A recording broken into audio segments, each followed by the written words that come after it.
और अब बात होगी पीएम मोदी की आज जनसभाओं की। हरियाणा पंजाब में जनसभा आज करने वाले हैं।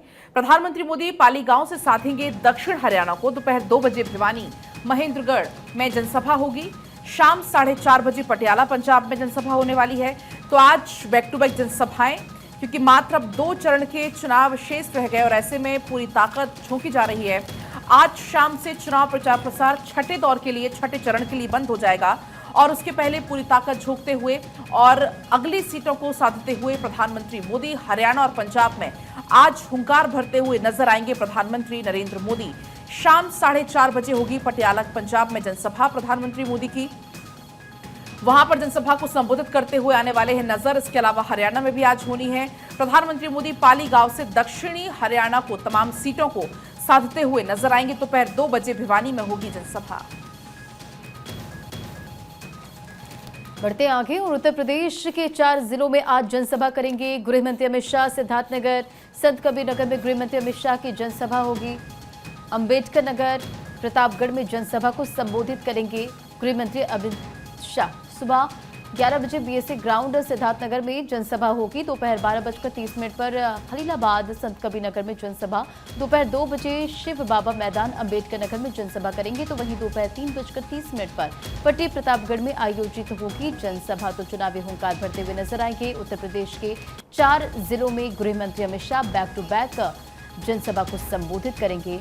गृह मंत्री अमित शाह भी देखिए, यूपी में गृह मंत्री शाह की जनसभाएं होनी है। 4 जिलों में वो आज तमाम जनसभाएं करते हुए नजर आएंगे और ऐसे में काफी ज्यादा विपक्ष पर वार गृह मंत्री अमित शाह करते हैं। आज क्या कुछ वो कहते हैं ये सुनना होगा। दोपहर 12:30 बजे खलीलाबाद में जनसभा को संबोधित करते हुए नजर आएंगे गृह मंत्री अमित शाह। आगे बढ़ते हैं, बीजेपी अध्यक्ष जेपी नड्डा का आज उड़ीसा दौरा है। ऐसे में सुबह 11:10 पर मयूरभंज में करेंगे जनसभा। दोपहर 1 बजे धामनगर भद्रक में जनसभा करेंगे। दोपहर 2:35 पर जाजपुर में जेपी नड्डा की सभा होनी है। उसके बाद शाम 4:10 पर जगत सिंहपुर में भी जेपी नड्डा की सभा होनी है। यानी कि एक के बाद एक ताबड़तोड़ जनसभाएं करते हुए बीजेपी के राष्ट्रीय अध्यक्ष जेपी नड्डा आज नजर आएंगे। उड़ीसा दौरा उनका ये है और ऐसे में मिशन उड़ीसा में अगर आप देखेंगे भारतीय जनता पार्टी के तमाम दिग्गज जुटे हुए हैं और इसी कड़ी में वहां पर आज जेपी नड्डा एक के बाद एक रैलियां करेंगे, जनता को संबोधित करते हुए नजर आएंगे। 2:35 पर जाजपुर में जेपी नड्डा की सभा होनी है। उसके बाद शाम 4:10 पर जगत सिंहपुर में भी वो जनसभा को संबोधित करते हुए नजर आएंगे। तो आपको सीधे ले चलते हैं बलरामपुर, जहां से तस्वीरें पतेश्वरी मंदिर से इस वक्त आपको नजर आ रही हैं। मुख्यमंत्री योगी आदित्यनाथ मां भगवती की पूजा अर्चना करते हुए आपको इस वक्त नजर आएंगे। काफ़ी मान्यता इस मंदिर की भी और मुख्यमंत्री योगी आदित्यनाथ कहीं पर भी रहते हैं तो उनका एक अलग अंदाज देखने को मिलता है। आज दिन की शुरुआत भी उन्होंने देवी के आशीर्वाद के साथ उन्होंने की है। आप इन तस्वीरों में देख सकते हैं मंदिर को बहुत खूबसूरती के साथ सजाया गया है। एक तो आज बुद्ध पूर्णिमा का मौका भी है, आज शिव की पूजा हो रही है, आज विष्णु भगवान की पूजा हो रही है और ऐसे में देवी की जब बात होती है तो तमाम नेता, तमाम आप देखेंगे बड़े चेहरे लगातार शीश नवाते हुए नजर आते हैं। मुख्यमंत्री योगी आदित्यनाथ इस वक्त हाथ जोड़ते हुए माता का आशीर्वाद लेते हुए आपको यहाँ पर नजर आएंगे। ये तस्वीरें आपके टीवी स्क्रीन पर मुख्यमंत्री योगी आदित्यनाथ की माँ पातेश्वरी मंदिर पहुंचे हैं मुख्यमंत्री योगी आदित्यनाथ और ये तस्वीर बड़ी प्यारी है। एक छोटे से बच्चे से मुलाकात करते हुए, गो सेवा करते हुए यहाँ पर आप देख सकते हैं इन तस्वीरों में बलरामपुर में मुख्यमंत्री की मौजूदगी है। माँ पाटेश्वरी मंदिर वो पहुंचे और सबसे पहले पूजन अर्चन करते हुए, गो सेवा करते हुए मुख्यमंत्री योगी आदित्यनाथ और जहां पर भी सीएम रहें उनका ये जो अंदाज है वो देखने को मिलता है। आज जब सीएम बलरामपुर में मौजूद हैं तो वो वहां पर गो सेवा कर रहे हैं। आप देख सकते हैं गायों को भोजन करा रहे हैं मुख्यमंत्री योगी आदित्यनाथ और साथ ही साथ उनके साथ आप देख सकते हैं तमाम लोगों की मौजूदगी है। बलरामपुर की बात करें तो मुख्यमंत्री क्योंकि इस वक्त बलरामपुर में मौजूद हैं, कई सारे उनके कार्यक्रम हैं, तो ऐसे में आज सुबह सुबह मुख्यमंत्री योगी आदित्यनाथ मंदिर पहुंचे हुए हैं। मां पाटेश्वरी मंदिर से ये सीधी तस्वीरें आपकी टीवी स्क्रीन पर, जहां पर मुख्यमंत्री योगी आदित्यनाथ इस वक्त गो सेवा करते हुए आपको नजर आ रहे हैं। इससे पहले मां भगवती का उन्होंने आशीर्वाद लिया। शिव शक्ति की आज के दिन पूजा अर्चना, आज बुद्ध पूर्णिमा का पावन मौका और कहते हैं कि आज का दिन दान ध्यान का विशेष महत्व है। आज के दिन गौ सेवा केंद्र पहुंचे हैं। मुख्यमंत्री योगी आदित्यनाथ गौशाला में उनकी मौजूदगी आप इन तस्वीरों में देख सकते हैं। बलरामपुर का मुख्यमंत्री योगी आदित्यनाथ का आज का दौरा है।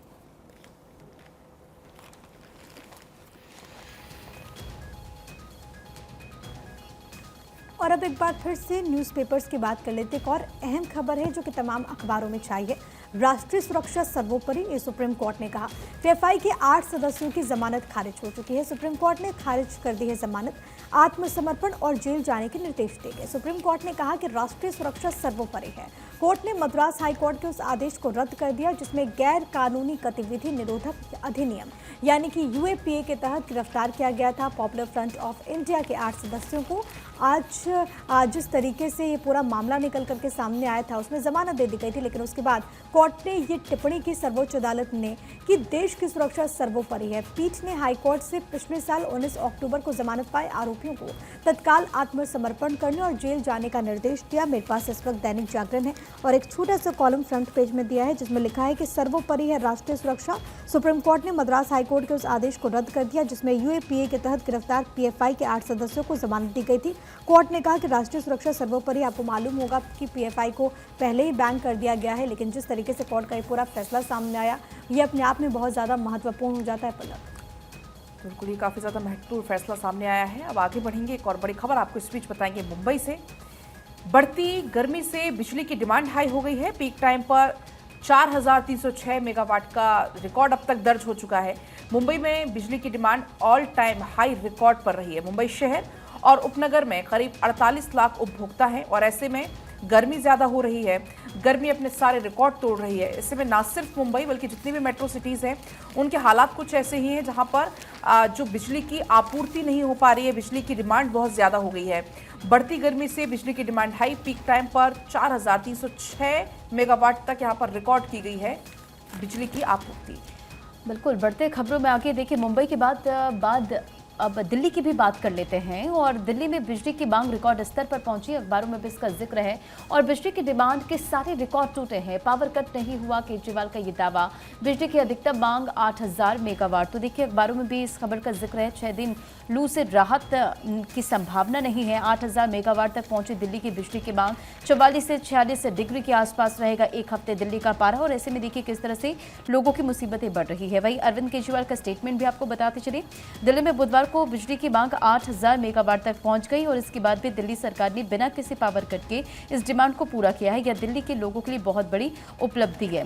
देखिए लगातार गर्मी के प्रकोप से लोगों की मुश्किलें जो है वो बढ़ती नजर आ रही है। दिल्ली एनसीआर सहित देश के कई राज्यों में भीषण लू की वजह से लोगों को परेशानी हो रही है। मौसम विभाग के मुताबिक दिल्ली में अभी कम से कम 6 तक राहत के आसार नहीं हैं और बुधवार को भारी तपिश के चलते दिल्ली में बिजली की मांग के सभी रिकॉर्ड टूट गए हैं। मौसम विभाग के मुताबिक दिल्ली का अधिकतम तापमान 44 से 40 डिग्री सेल्सियस के बीच रहेगा और दिल्ली के लोग बीते शनिवार से भीषण गर्मी और लू के थपेड़ों से जूझ रहे हैं। बुधवार को भी तेज धूप और लू के चलते लोग घर से बाहर नहीं निकलते नजर आए और देखिए लगातार जो है वो लोग परेशान हैं। और देखिए क्योंकि गर्मी बहुत ज़्यादा बढ़ रही है और ऐसे में बिजली का जिक्र हर जगह किया गया है। इस वक्त दैनिक भास्कर क्योंकि मेरे पास है, इसमें राजस्थान में हर दिन 600 लाख यूनिट बिजली की कमी, कटौती 2 से 3 घंटे पहुंची। यानी कि हर जगह का हाल यहाँ पर बताया जा रहा है, चाहे दिल्ली की बात हो चाहे किसी और राज्य की बात हो। आगे बढ़ते हैं और इस वक्त एक खबर नागपुर से मिल रही है। महिला ने बच्ची को उतारा है मौत के घाट। पति से झगड़ा हुआ, 3 साल की बेटी का गला घोंट दिया। डेड बॉडी लेकर 4 किलोमीटर भटकती रही महिला। भटकने के बाद पुलिस के सामने जाकर सरेंडर कर दिया। महाराष्ट्र के नागपुर में एक महिला ने अपनी 3 साल की बेटी की हत्या कर दी। वो शव को लेकर 4 किलोमीटर भटकती रही, फिर पुलिस के सामने उसने सरेंडर कर दिया। पुलिस ने बताया कि महिला का उसके पति के साथ झगड़ा हो गया। गुस्से में आकर महिला ने बेटी का गला घोंट दिया। बहुत ही हैरानी वाली बात यह है, सोचिए एक माँ ने अपनी 3 साल की मासूम बच्ची का गला घोंट दिया, उसे मौत के घाट उतार दिया। और शर्मिंदा करने वाली ये बात है समाज के लिए, क्योंकि कहते हैं कि माँ और जो बच्चे का रिश्ता होता है वो सबसे ऊपर होता है। वो रिश्ता, ऐसा रिश्ता तो कोई हो ही नहीं सकता, लेकिन किस तरीके से एक माँ ने इस रिश्ते को शर्मसार किया है। पति से झगड़ा हुआ तो उसके बाद अपनी 3 साल की मासूम बच्ची का गला घोंटकर उसे मौत के घाट उतार दिया। चलिए आगे बढ़ेंगे, आंध्र प्रदेश की बात करेंगे। विधायक ने तोड़ी ईवीएम, ये एक अहम खबर है। सीएम जगन मोहन की पार्टी के विधायक पर कार्रवाई हुई। चुनाव आयोग ने कार्रवाई की। विधायक पी रामकृष्ण रेड्डी ने दरअसल मशीन तोड़ी थी। आंध्र प्रदेश में 13 मई को लोकसभा के साथ ही विधानसभा के चुनाव के लिए भी वोटिंग हुई। इस दौरान मुख्यमंत्री जगनमोहन रेड्डी की जो पार्टी है YSRCP के विधायक पी रामकृष्ण रेड्डी का एक वीडियो काफी ज्यादा वायरल हुआ, जिसमें वो पोलिंग बूथ पर घुसते हैं, इलेक्ट्रॉनिक वोटिंग मशीनों को नुकसान पहुंचाते हैं। वीडियो भी सामने आया, जिसके बाद चुनाव आयोग ने कहा कि मामले की जांच शुरू कर दी गई है और वह इस पूरे मामले में मुश्किलें बढ़ते हुए यहां पर नजर आ रही है, क्योंकि इस पूरे मामले में रिएक्शंस तो लगातार सामने आ रहे थे। चुनाव आयोग ने कार्रवाई की है। विधायक पी रामकृष्ण रेड्डी ने दरअसल मशीन तोड़ी थी और ये तस्वीरें भी आपकी टीवी स्क्रीन पर, जो कि सोशल मीडिया पर काफी ज्यादा चर्चा का विषय रही और इस पूरे मामले में चुनाव आयोग ने कार्रवाई की है। और अब आगे बढ़ेंगे, एक और बड़ी खबर आपको बताएंगे। दिल्ली का रास्ता यूपी से होकर गुजरेगा। 2024 का चुनाव कई दशकों के लिए भविष्य निर्धारित करेगा। रिजल्ट हमारी अगली पीढ़ियों के भविष्य को तय करेगा। 2014 में मोदी पहली बार पीएम बने। 2019 में वोटर्स ने ज्यादा वोटों से जिताकर पीएम बनाया। नरेंद्र मोदी तीसरी बार पीएम बनेंगे, ये आरपीएन सिंह की तरफ से दावा किया गया। 280 मिलियन को गरीबी रेखा से बाहर निकाला, ये उनकी तरफ से बड़ा दावा किया गया। और ये भी कहा गया कि दिल्ली का रास्ता यूपी से होकर गुजरता है। वजह यही है कि यूपी की 80 की 80 सीटों पर बीजेपी नजर लगातार बनाई हुई है। बढ़ते खबरों में आगे अरविंदर सिंह लवली का स्टेटमेंट और एक दूसरे पर इंडी गठबंधन को विश्वास नहीं। बीजेपी नेता अरविंदर सिंह लवली, गलत हुआ तो माफी मांगूंगा, ये लवली का स्टेटमेंट है। तो देखिए, हाल ही में बीजेपी में शामिल हुई और अरविंदर सिंह लवली का ये स्टेटमेंट, एक दूसरे पर इंडी गठबंधन को विश्वास नहीं है, ये उन्होंने कहा है। और साथ ही साथ उन्होंने कहा कि इंडी गठबंधन पर निशाना साधते हुए उन्होंने ये भी कहा कि गलत हुआ तो माफी मांगूंगा। और बात कुछ और खबरों की करेंगे जो इस वक्त अहम खबर मिल रही है। बात यूपीएससी IAS ISS एग्जाम की। यूपीएससी ने जारी किया है पूरा शेड्यूल। IAS और ISS परीक्षा का शेड्यूल जारी किया गया है। 21 से 23 जून तक एग्जाम होंगे। इसके अलावा IAS और ISS की परीक्षा 21 से 23 जून तक आयोजित की जाएगी, जानकारी दी गई है। कार्यक्रम वेबसाइट upsc.gov.in पर जाकर आप देख सकते हैं। 21 जून को पहली पाली में सामान्य अंग्रेजी की परीक्षा 9 से 12 तक और दूसरी पाली में सामान्य अध्ययन की परीक्षा दोपहर 2 यानी कि 2:30 बजे से शाम 5:30 बजे तक होगी। तो वहीं 22 जून को पहली पाली में सामान्य अर्थशास्त्र 1 की परीक्षा 9 से 12 बजे तक होगी। तो पूरा शेड्यूल यहाँ पर जारी किया गया है, कैसे कैसे एग्जाम होना है, कौन कौन से शिफ्ट में ये एग्जाम्स होंगे और साथ ही साथ बाकायदा वेबसाइट दी गई है गवर्नमेंट की, जिस पर जाकर आप पूरा जो प्रोग्राम है उसको जान सकते हैं। चलिए आगे बढ़ेंगे। एक और अहम खबर है, भारतीय दूतावास ने स्टेटमेंट जारी किया। किर्गिस्तान की राजधानी में स्थिति सामान्य कहा गया। बिश्केक में रह रहे छात्रों से अपील की गई, परिवार से अफवाहों पर ध्यान न देने की भी अपील की गई। किर्गिस्तान की राजधानी बिश्केक में भीड़ की तरफ से विदेशियों को निशाना बनाए जाने की खबरें भी बीच में सामने आई थी। भारतीय दूतावास ने कहा कि यहाँ पर स्थिति अब सामान्य हो चुकी है। 2 सप्ताह पहले विदेशी और स्थानीय छात्रों के बीच विवाद हुआ था, जिसके बाद जो तस्वीरें सामने आई, हमने देखा कि कैसे कैफेज में घुस करके भी जो विदेशी स्टूडेंट्स थे उनको मारा गया था। हालांकि इनमें से भारतीय मूल के एक भी स्टूडेंट नहीं थे। और इसके विवाद के बाद वहां पर जो दूतावास है उसकी तरफ से जानकारी दी गई कि अब जो स्थिति है वो नॉर्मलाइज हो चुकी है, यानी कि सिचुएशन सामान्य है।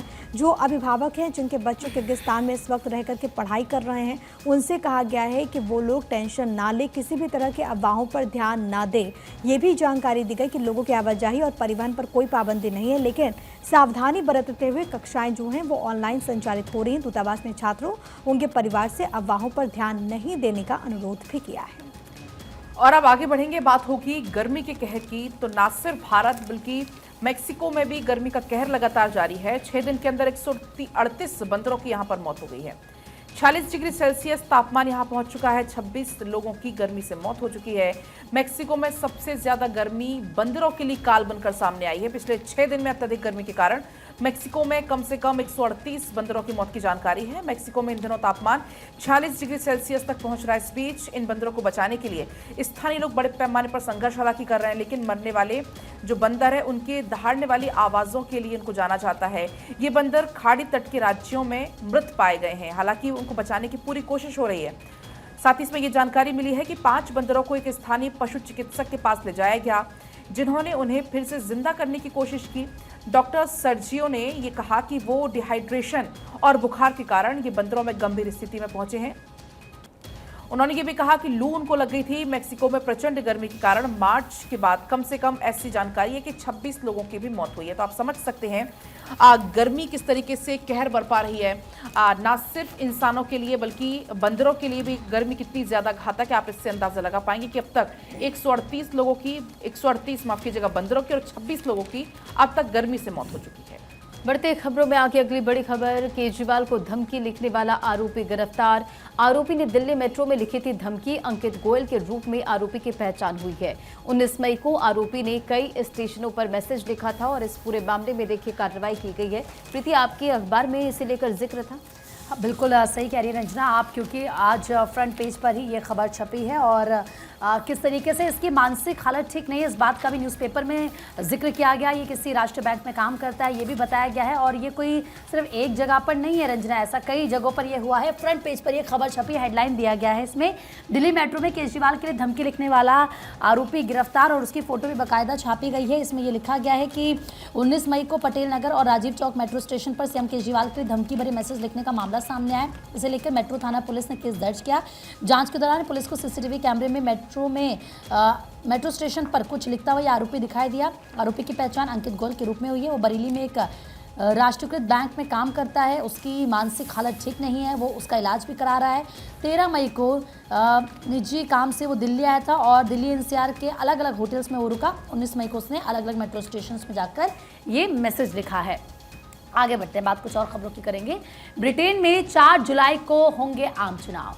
सुनक ने अटकलों पर लगाया विराम। प्रधानमंत्री ऋषि सुनक ने ऐलान किया है सर्वे में सुनक की पार्टी पीछे है। ऐसे में ब्रिटेन के प्रधानमंत्री ऋषि सुनक ने घोषणा की है कि देश में 4 जुलाई को आम चुनाव करवाए जाएंगे। घोषणा से पहले एक के बाद एक ब्रिटेन के कैबिनेट मंत्री प्रधानमंत्री कार्यालय में प्रवेश करते हुए दिखाई दिए। अगले सप्ताह ब्रिटिश संसद भंग कर दी जाएगी और उसके बाद चुनाव की प्रक्रिया भी शुरू हो जाएगी। लेकिन ऐसा लगता है कि उन्होंने तय कर लिया है कि कुछ आर्थिक लाभ जैसे कि मुद्रास्फीति में गिरावट और अर्थव्यवस्था लगभग 3 वर्षों में सबसे तेज गति से बढ़ने के साथ अब जोखिम लेने और नए कार्यकाल के लिए अपना एजेंडा औपचारिक रूप से मतदाताओं के सामने पेश करने का समय आ गया है। पूर्व निवेश बैंकर और वित्त मंत्री रह चुके सुनक ने 2 साल से भी कम समय पहले प्रधानमंत्री का पद संभाला था और तब से वो परिभाषित करने के लिए संघर्ष कर रहे हैं और वो किसके लिए खड़े हैं। कनाडा से बड़ी खबर आपको बताएंगे। निज्जर हत्या का ये पूरा मामला, 4 भारतीयों की कोर्ट में पेशी होने वाली है। समुदाय के लोगों से संपर्क न करने का आदेश है। मामले में अगली सुनवाई अब होगी 25 जून को। निज्जर की हत्या के बाद कनाडा के पीएम जस्टिन ट्रूडो के द्वारा हत्या की साजिश में बिना साक्ष्य भारतीय एजेंसियों का नाम लेने से भारत और कनाडा के बीच में तनाव बढ़ गया था। हत्या के आरोपितों करण बरार, कमलप्रीत सिंह और करणप्रीत सिंह इनको पहली बार सरे की प्रांतीय अदालत में व्यक्तिगत रूप से पेश किया गया, जबकि चौथे आरोपी है अमनदीप सिंह को वीडियो कॉन्फ्रेंसिंग के जरिए पेश किया गया।